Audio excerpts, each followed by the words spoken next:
ഇന്ന് തന്നെ ഡൗൺലോഡ് ചെയ്യൂ. കാണൂ നിങ്ങളുടെ ഫേവറേറ്റ് ഷോസ്.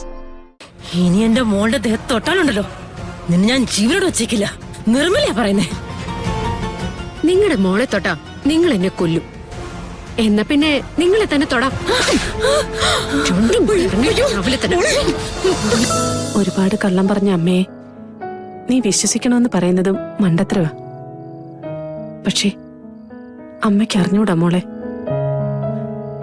മരിച്ചിട്ടൊന്നും ഉണ്ടാവില്ല. ഉണ്ടെങ്കിൽ അതെന്റെ മനസ്സ് പറയുമായിരുന്നു. ഒരു ദിവസം വരും, നിന്നെ ഏറ്റുവാങ്ങാനായിട്ട് എന്റെ അടുത്ത് വരും. എനിക്ക് ഉറപ്പ് തന്നിട്ടുള്ളതാ. ഞാൻ കൊടുത്ത വാക്ക് ഇത്രയും കാലം ഞാൻ പാലിച്ചു. നിന്നെ വളർത്തി വലുതാക്കി. ആരോടും, ഏറ്റവും വേണ്ടപ്പെട്ടവരോട് പോലും ഒന്നും പറയാതെ സൂക്ഷിച്ചു. ചിലപ്പോ എന്റെ ജീവിതത്തിന്റെ ഉദ്ദേശം തന്നെ അതായിരിക്കാം. ദൈവങ്ങൾ അങ്ങനെയും ചിലര് തീരുമാനിക്കാറുണ്ടല്ലോ ചില കാര്യങ്ങൾ ചെയ്യാൻ. ചുറ്റുമുള്ള ശത്രുക്കളൊന്നും ആക്രമിക്കാതിരിക്കാൻ പൊതിഞ്ഞു പൊതിഞ്ഞ അമ്മ നിന്നെ കൊണ്ടു നടന്നത്. ആദ്യം കീറത്തുണി കൊണ്ട്, പിന്നെ അമ്മയുടെ സ്നേഹം കൊണ്ട്. എന്റെ മോളുടെ എല്ലാ ചോദ്യങ്ങൾക്കുള്ള ഉത്തരവായിട്ട് ഒരു ദിവസം അച്ഛൻ മുന്നിൽ വരും. അമ്മയോട് ചോദിക്കാനുള്ള ചോദ്യങ്ങളൊക്കെ അന്ന് അച്ഛനോട് ചോദിക്കണം. അമ്മേ, മറക്കല്ലേ മോളെ.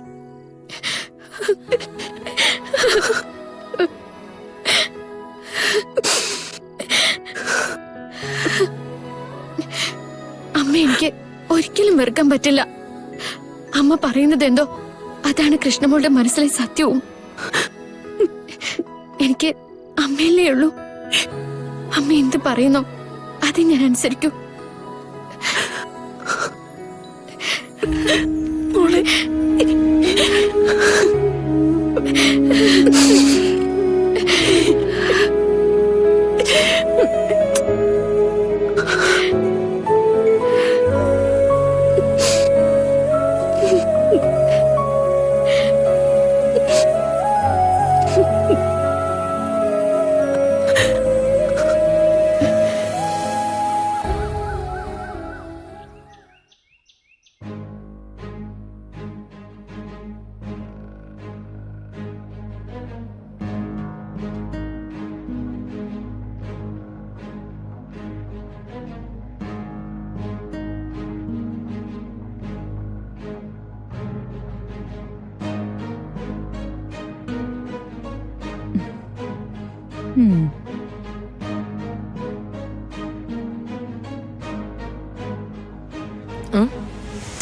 ഇതെന്തിനാ?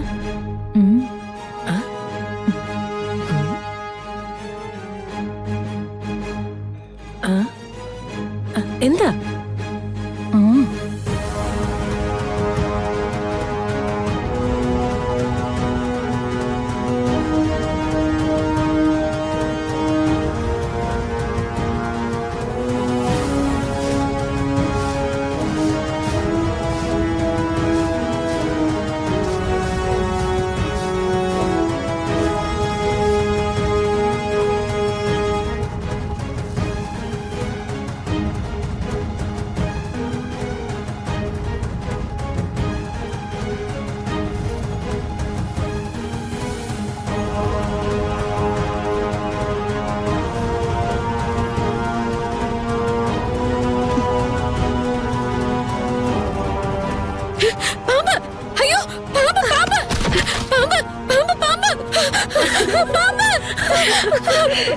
അയ്യോ മോളെ,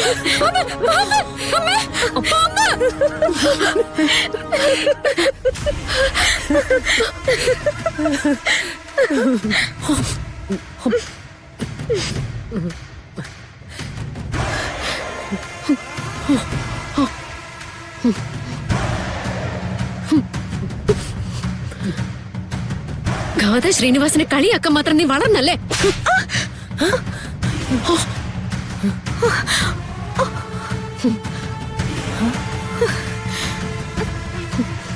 ഗാഥ, ഇവളെ എന്താ ചെയ്തെന്ന് ചോദിച്ചു നോക്ക്. അമ്മയും മോളും കൂടെ കരുതി കൂട്ടി എന്നെ കളിയാക്കാൻ ഇറങ്ങിയിരിക്ക. ഞാൻ എന്ത് ചെയ്തു? ഞാൻ ചൂലെടുത്ത് ഹാളടിച്ചു വരാൻ തുടങ്ങായിരുന്നു. അപ്പൊ പാമ്പെന്ന് വിളിച്ച് ബഹളം വെച്ചതിന് ഞാൻ എന്ത് ചെയ്യും? ഭ്രാന്താണെങ്കിൽ പിടിച്ച് ചങ്ങലിക്കിടണം. ആർക്കടി ഭ്രാന്ത്?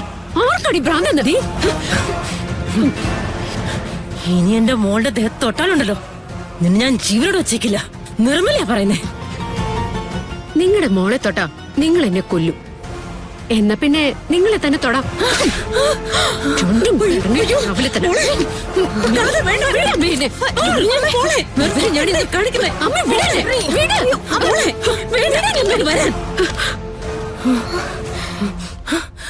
ഗാഥ മോളെ, നീ എന്താ ഈ കാണിച്ചത്?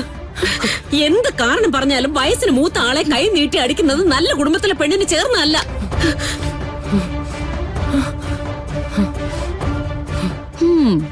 സ്വന്തക്കാരെ തല്ലിപ്പോ അമ്മയ്ക്ക് എന്താ നൊന്തോ? ഇവരെ കാണിച്ചു കൂട്ടുന്നതിനൊക്കെ മുന്നില് കണ്ണടച്ച് നിൽക്കാൻ എന്നെ കൊണ്ട് പറ്റില്ല. എന്താ മോളെ ഇത്? ഇതിനു മുൻപ് നിർമ്മല ഇതിനേക്കാളും വലിയ ദ്രോഹം ചെയ്തിട്ടുണ്ടല്ലോ നിന്നോട്. അതൊക്കെ അന്ന് ക്ഷമിക്കാൻ ശീലിച്ചോളായിരുന്നില്ലേ നീ? അന്ന് ക്ഷമിച്ചതുകൊണ്ടാ ഇന്ന് ഇവര് തല കയറിയിരുന്ന് നിരങ്ങുന്ന.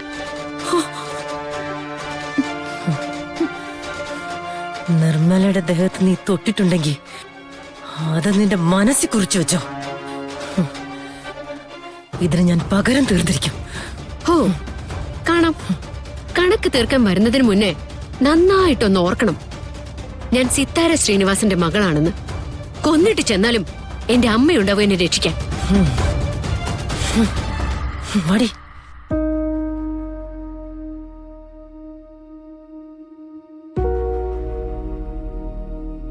മോളെ, മോശമായി പോയി. ആ ഒരൊറ്റ പ്രവൃത്തി കൊണ്ട് അവരുടെ മനസ്സിൽ ഒരു ചീത്ത പേരാ നീ സമ്പാദിച്ചത്. ഇങ്ങനെ ചെയ്യാൻ പാടില്ലായിരുന്നു. മറ്റുള്ളവരെ വെറുപ്പിക്കാൻ എളുപ്പോ, പക്ഷെ പിന്നീട് എത്ര സ്നേഹം കാണിച്ചാലും നടന്ന സംഭവങ്ങളൊന്നും എല്ലാവരും ഒരുപോലെ അങ്ങ് മറക്കില്ല. എല്ലാം ശരിയാവുമെന്ന് വിചാരിച്ചിരുന്നത് അമ്മ. ഇപ്പൊ അമ്മയ്ക്കും പേടിയായി തുടങ്ങി.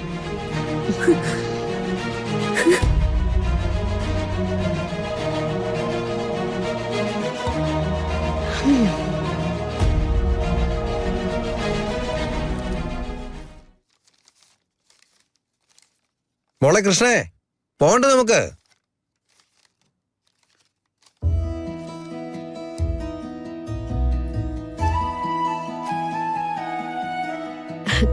ഗോപാലമ്മ, നമ്മളിന്ന് എവിടേക്കാ പോകുന്നേ?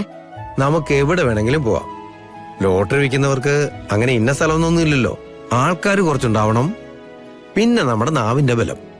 അതൊന്നും അല്ല ഗോപാലമ്മ, നമുക്കേ എവിടേക്കാലും ദൂരത്തേക്ക് പോവാം.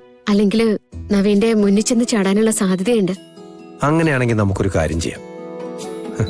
മോൾക്ക് നല്ല ഇഷ്ടപ്പെടുന്ന ഒരു സ്ഥലമുണ്ട്, അങ്ങോട്ട് പോയാലോ?